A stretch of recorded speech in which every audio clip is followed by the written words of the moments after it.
Good evening to one and all. My name is R. Venkat Bhargav from CSMC section, second year BTech.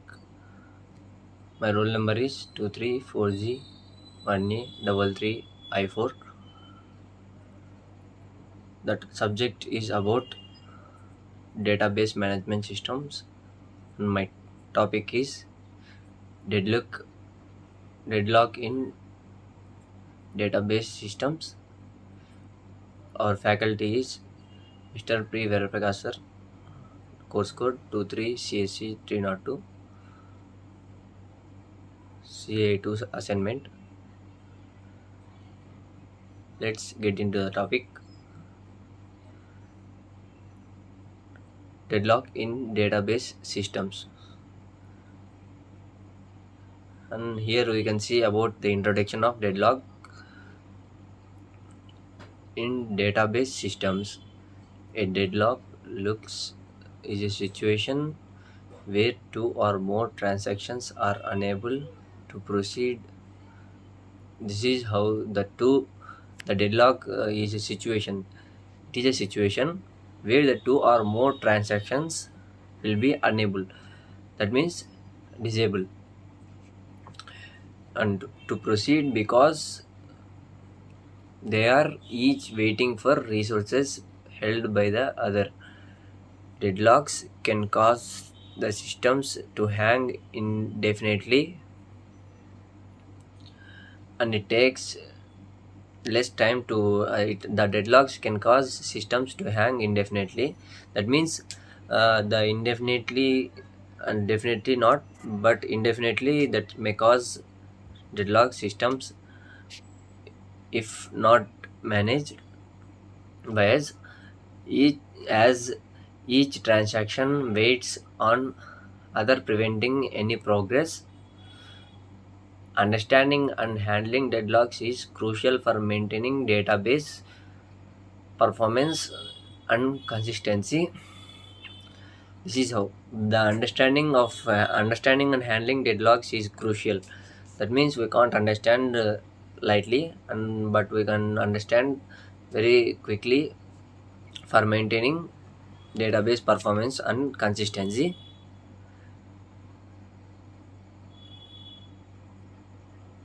Now, introduction to deadlock, and this is the definition of deadlock, and down one is concept on context. Now, deadlock definition. A deadlock is a state in which two or more transactions are waiting for each other to release resources, leading to an indefinite wait. This is the definition about the deadlock. And the second one is context. Deadlocks are common in multi-user database environments where transactions frequently lock resources. That means the transactions will be locked by the frequent resources. Example of deadlocks: transaction a resource X and waits for resource Y. Let us assume the two resources. First one is X and second one is Y. Transactions B locks, and the B locks, let us assume, and B lock as first Y and resource as X, second one as X. Since neither transaction can release its lock without accessing the other locked resource, both transactions remain in a waiting state indefinitely. This is also not done definitely. This is also done indefinitely. Neither transaction can release its lock without accessing. This is released without accessing the lock. And here we can see the images. Let us take it as transaction 1 T1, assume T1, and second one is transaction T2, assume T2. Here we can see the images.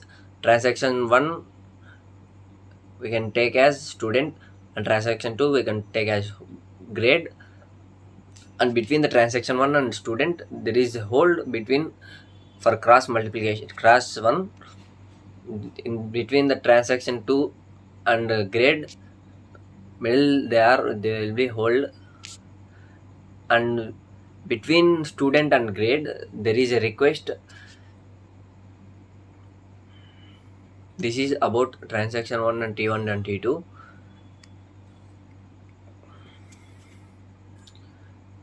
Now let us get into conditions for deadlock.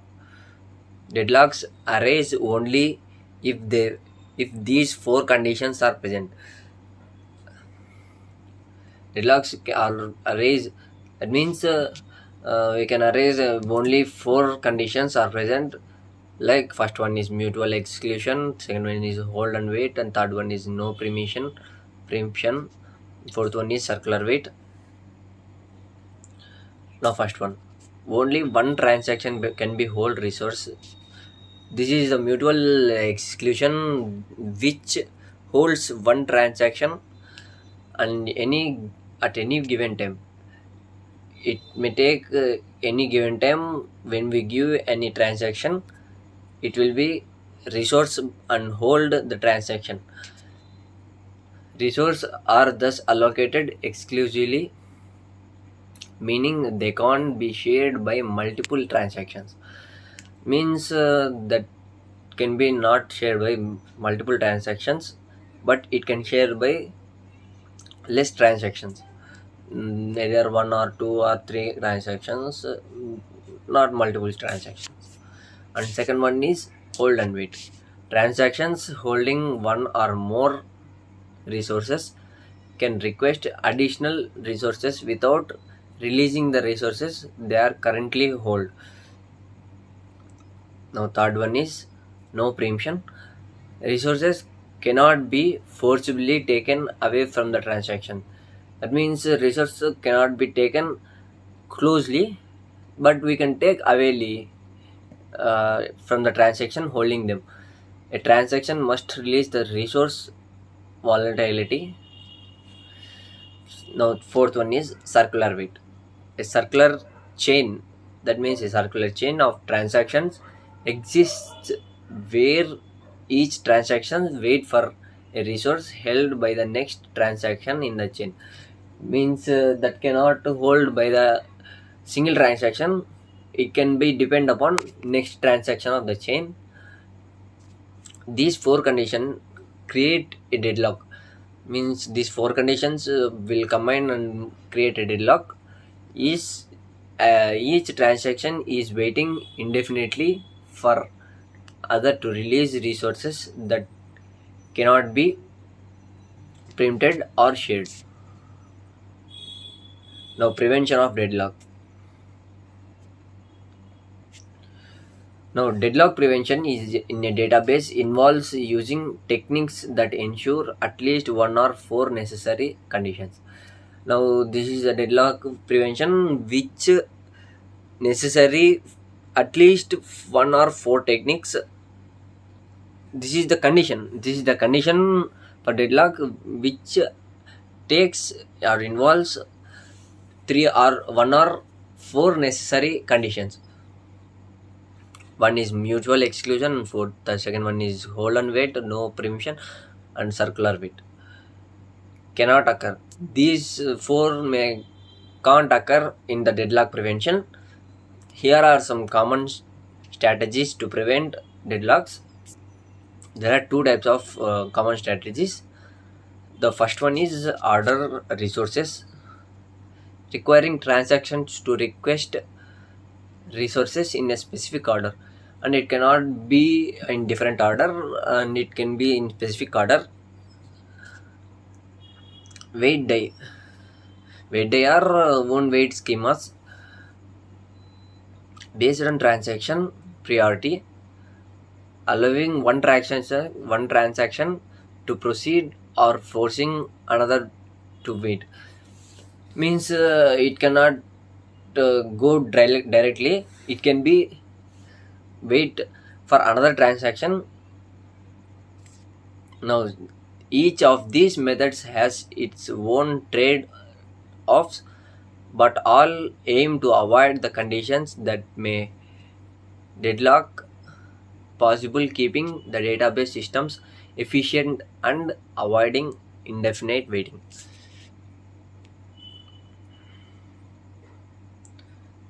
Now let us deadlock detection. Detection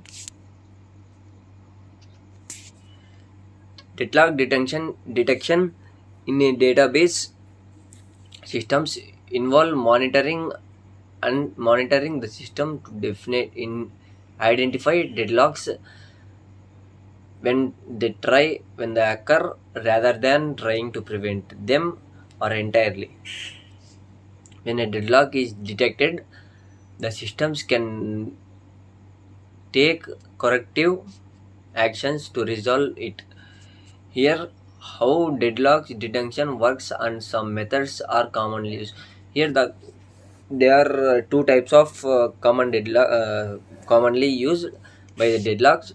The first one is wait for graphs, representing transactions and resource dependencies, and checking for cycles.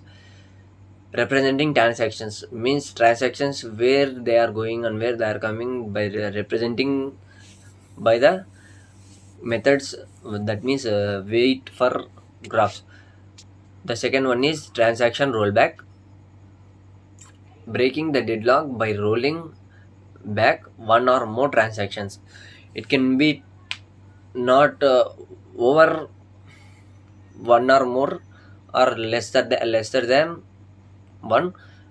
It can be middle one or more transactions, either one or more transactions, multiple transactions. Using detection and recovery allows system to manage deadlocks dynamically without restrictive prevents rules, making it suitable for environments with complex and variable resource requirements. And here is the conclusion about deadlock. In the conclusion, deadlock is a significant challenge in database that can halt transaction processing and reduce system efficiency. It can be reduced by a system efficiently to ensure continuous and efficient operation. Database systems employ strategies for preventing, detection, and recovering from deadlocks. Prevention methods, though restrictive, reduce the likelihood of deadlocks, while detection mechanisms like wait for graphs help identify deadlocks as they occur.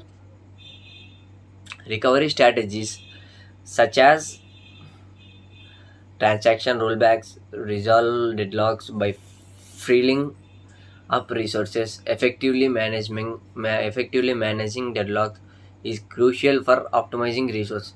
It is by optimization means we can set a limit period, maintaining data integrity and ensuring seamless data performance. This is the conclusion about deadlocks in database systems. Thank you.